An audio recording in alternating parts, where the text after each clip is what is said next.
diverse and community-centric, and this work is all about community. Again, referring to David Palmer, we are all about human beings and people that live in the community.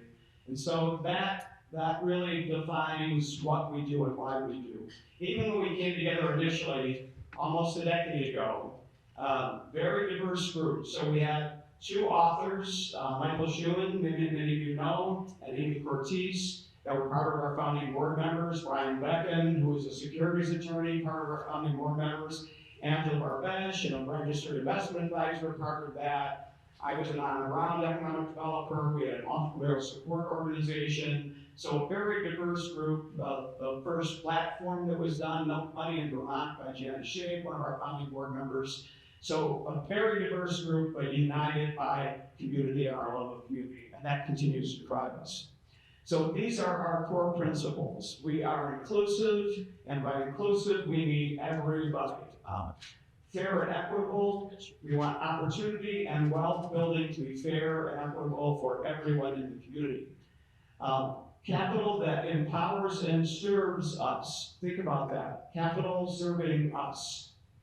Kind of a flip of a paradigm, right? We're typically serving capital. Now, we look at capital as something that serves us. And shared prosperity, and again, we need everybody shares in the prosperity. Those are the principles that guide the work we do.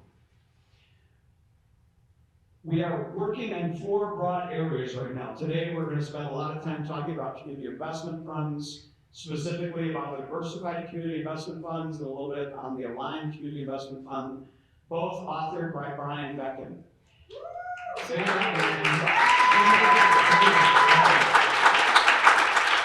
And this is super important. I'm going to mention something right now that I tell Brian never to talk about. That's the Investment Company Act of 1940.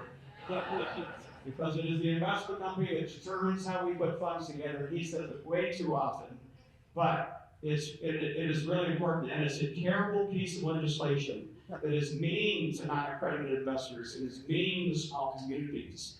And so what we had to do in order to do that was put Brian in a room, lock the door, not feed in himself until he figured out by spending enough time in the Investment Company Act how to create the diversified community investment fund.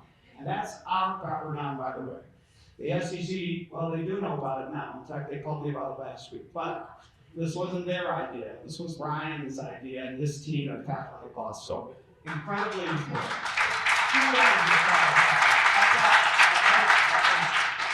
He's hard enough to live with as it is.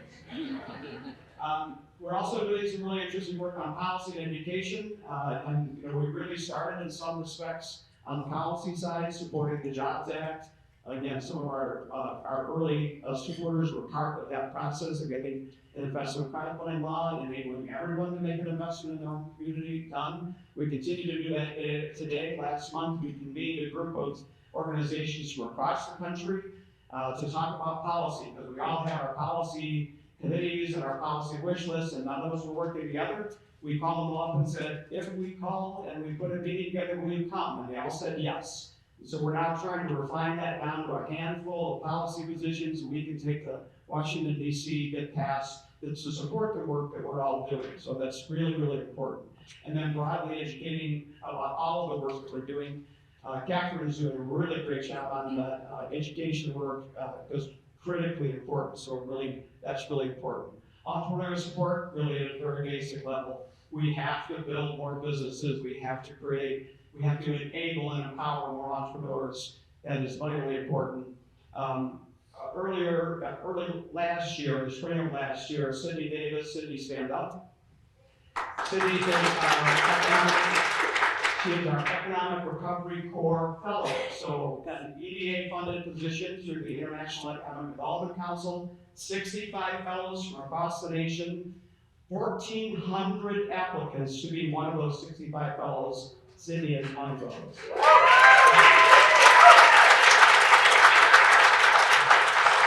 Entrepreneur exits in brick and mortar.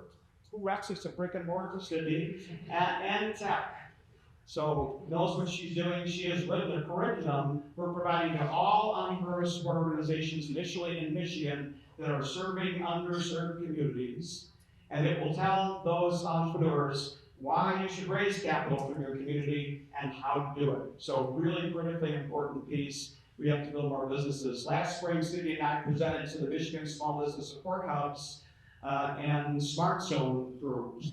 And one of the presenters that was on with us was talking about small businesses in Michigan that were part of the government supply chain, the military supply chain.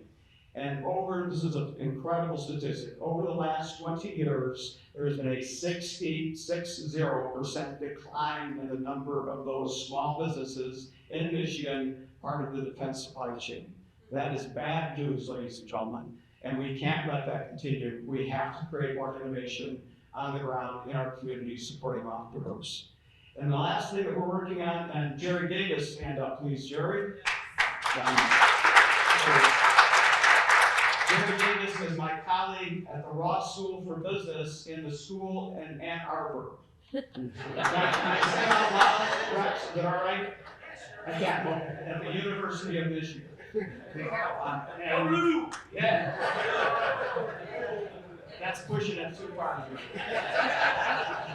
So, Jerry has agreed to host a group of folks that are working in the Impact Growth School. We know anecdotally, we've seen through investor crowdfunding that advocacy coming out there, we've seen with our own experiences what happens when we fund the local business and that business grows in the community. But we know we need to measure that, we need to get data. So we're going to I'm inviting you to participate and to help support this. We're going to invite about 12 to 18 organizations that are in the impact investing world or potentially funders for organizations that will do that. We're going to ask them to help us measure the 360-degree impact that happens when we fund community businesses and community projects. So that's going to be May, remember the date what I was saying? May something or 15th? Maybe 18th? 18th, I don't know. Jerry will correct me shortly.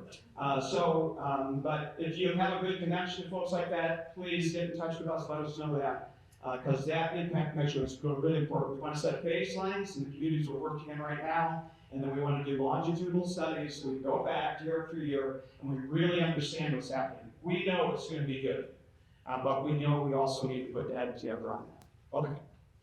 So this is what a capital stack should look like. At the very bottom, it should have community capital. So this is what we advocate. This is why we're asking to build community investment funds and fund projects. Because we want the community there first, and that's the most important level of the capital stack. In many cases, it is not going to be the biggest chunk of the capital stack. In many cases, especially in underserved communities, it's going to be the smallest total dollar number in the capital stack. But nonetheless, it's most important. It's most important because we're empowering communities, and if we do this right, we're also creating wealth for those community members. And it's a tricky proposition, especially if you're building housing right now, as Dan just said. It's ridiculously difficult to try and build something that's affordable, that's low income, etc. But that's really important. Philanthropic capital, really great partner for us. Traditional capital, also ultimately a great partner for us. We are capital agnostic as long as it's not extractive. It's extractive, we're not interested in you being in the capital stack. Impact investors, this is a piece that Angela and a team of independent registered advisors, 250 of you across the country, have clients that are a lot more interested in investing in impact and making a difference in their world than they are investing in Wall Street. So we need to build community investment funds that'll bring those folks in. And then government capital, if there is any effort again, that's the extent of our political commentary. And I often refer to corporate capital because it's appropriate as corporate guild capital. So this is a bank, was a bank in my community in Adrian. It was originally the Lunaway Savings Bank that the quality was a little better, you can see that across the top. And when Joyce and I arrived in Adrian in 1999, it was the Bank of Lunaway. And the Bank of Lunaway was the headquarters right there, right in downtown Adrian, and about 75 people worked there. I met shortly after arriving in town with the president of the Bank of Lunaway, Rick DeVries, was his name, great guy, and he was a terrific leader. But within a couple of years, the Bank of Lunaway was approached to do a merger with the other bank. You may have heard the banks have done this lately. And so he ended up merging Bank of Monterey with another bank. And 40 of the people who lived and worked in the community and lived in this and worked in this building left. Over the next several years, there were a couple more consolidations. And by the time Rick and Bank of Monterey left this location, there were 12 to 14 people working in this building. Today, it is Adrian City Hall, and it's a beautiful city hall, but it would have been much better if it was a bank. When we moved into Loudoun County in 1999, there were about 10 other banks like this, community banks, where the people that lived in the community worked in the bank, where the people who make investment decisions, where we're going to put a mortgage, where we're going to make a small business loan, lived in the community. Today, there are no banks like that in Loudoun County. And there's been a precipitous decline in the number of local banks across the country for the last 40 years, basically peaked at around 1980. So that's bad news, because it means that the decisions that will be made about the capitalists in our community are now being made by people who are not in our community, who have no commitment to our community, who have one thing in front of them, and it's a spreadsheet. And the spreadsheet better show that we take a lot more out of that community than we invest in the community. So that's led to some interesting things, like Dollar General. This is one of our Dollar Generals in Adrian. It's a beautiful building, as you can see. They carry high-quality merchandise, pay really great wages, and have a wonderful package. Oh, this is also on our community. This is a Dollar Tree. It's brand new. The other side of the building had a Family Dollar in it, but that went out of business recently. But no worries, the Dollar Tree came right back. Here's another new business, Big Lots. Big box store, somebody from outside the community made a decision, don't put it. And by the way, that yellow banner is going out of business. It's been there for 5 years, now leaving. Here's another big box store, just moved in, Michael's. We're not sure how long they'll last, but we'll see. Oh, this is another Dollar General we also have. This is the new one. You can kind of see the difference. So that's interesting that you get a picture of this, but I drove outside of my community last week to the township right next to us, and they have a new store there that is called DG Market. Guess what DG stands for? But it's a market, so it must be better, right? Not so much better. This is really an interesting slide. So I wanted to put together these slides that were talking about this extraction of capital, the lack of opportunity to circulate capital. And so I plugged in that I wanted a picture of Amazon. And this came out. So interestingly, apparently there is a rainforest called Amazon. And here I thought that this was the only Amazon. So now we have this really sad confluence of things happening. So we have a lack of local decision making of traditional capital, banks closing, consolidating, etc. Then we have the rise of big box and little box stores, where our communities are being populated by stores that are headquartered elsewhere, that exit their capital elsewhere, that make decisions elsewhere, etc. And then you started buying stuff from this because it's so much fun, right? You can go on, it takes about 5 minutes, they do it all for you. You don't have to pay for shipping, and you're buying something built from somewhere else by someone who lives somewhere else and pays taxes somewhere else. And our capital is leaving our communities, and that is untenable. That's the why. That is why we do this work, because we have to do that. We have to flip that paradigm and bring that capital back into our communities. So here's some really interesting statistics.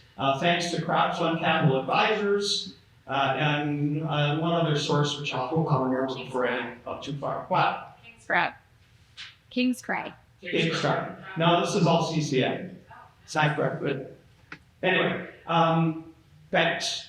So investment crowdfunding has been around nationally since 2016, so we have a pretty good chunk of time we can measure. These are all statistics from the 2024 report that was just published. 44% of all investment crowdfundings in 2024 went to firms led by women and minorities. So if you're a woman or minority, stand up in the room, please. I'm serious. Looks like about 44% okay? So venture capitalists, so we don't have 2024 numbers for them yet, Venture capitalists in 2023, less than 3% of their funding went to women and minorities.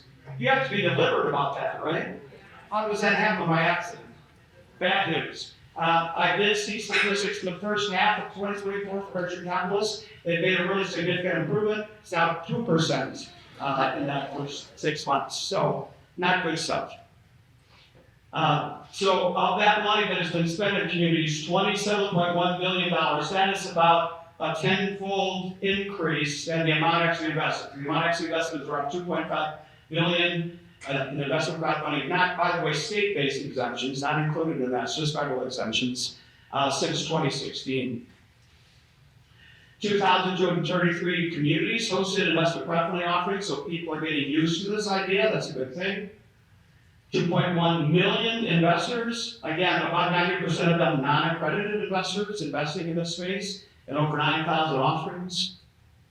And this is my favorite statistic.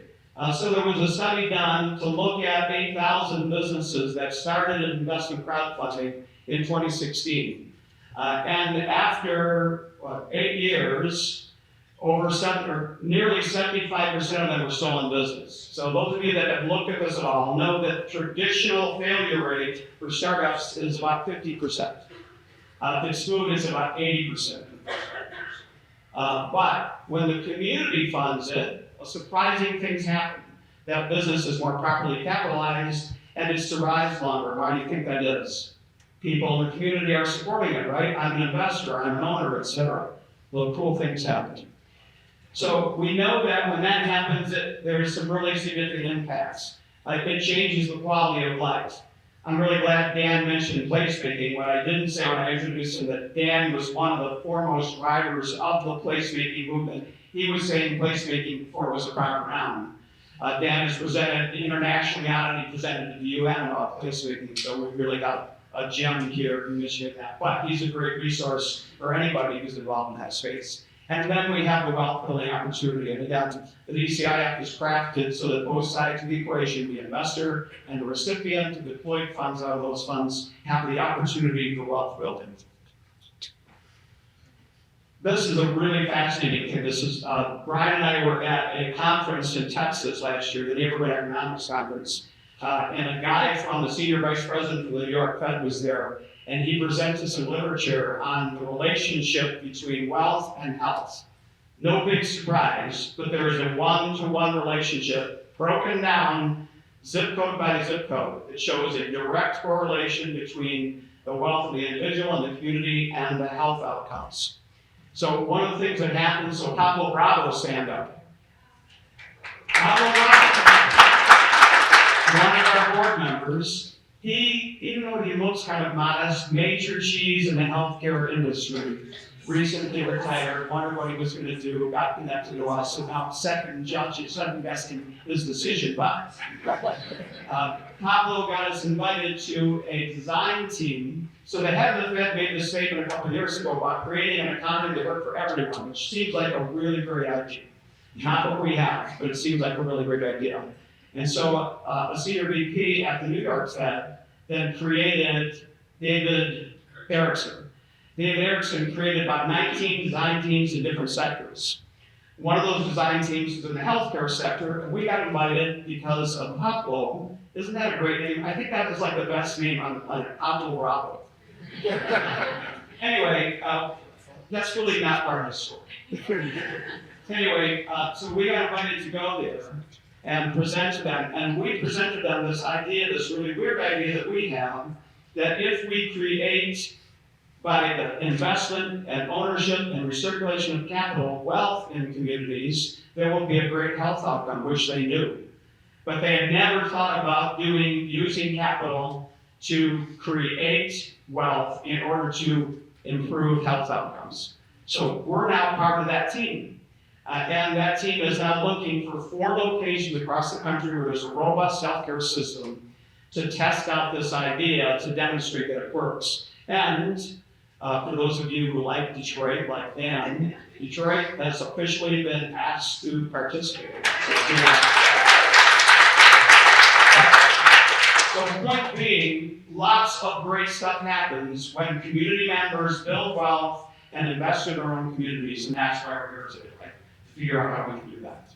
This is another really cool thing that happens. When you build a project in a community that is invested in by the community, you actually build community around that project. So Dan mentioned, or maybe this is, yeah, that's right.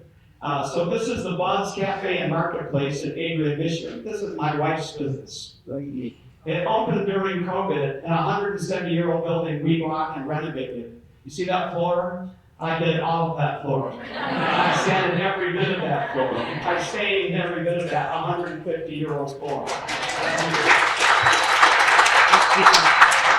So super cool project. Because I'm me, they have to do an investment crowdfunding campaign. So they raised $120,000, pretty modest amount of money in that world, from 45 investors from 7 different states. But most everybody was in the community. So I've been able to watch this firsthand, and it is so amazing to do this because those local investors, this is their story. They refer to it as that I'm one of the owners, even though they didn't really get a share of it, but they loaned us money in order to do that. They just celebrated their 4th anniversary. Business is getting better and better. All the investors are being paid back, and everyone loves it. So they have their birthday parties and their business meetings there because as the business does better, they get paid back more. So it has created a really fantastic community, and you should go, and when you do, tell my wife I said. This is what you can expect from us going forward.